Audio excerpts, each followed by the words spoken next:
রাত্রির বেলা খেলো তেলো কি হলো? অনেক রক্ত দেখলাম, তার বললো পেটে নাকি কাঁচ বিঁধে গেছে। আমি আবার এসব কথা ঋষিকে বলতে চাই না।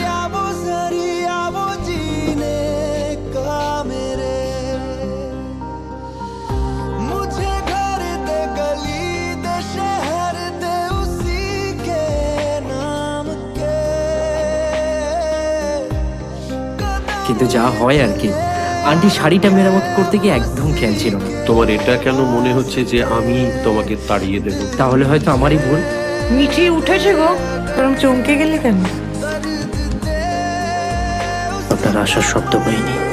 আঙ্কেল বললেন বয়স্ক মানুষের পায়ে সারাক্ষণ এরকম ঝুমঝুম আওয়াজ শুনতে ভালো লাগে না।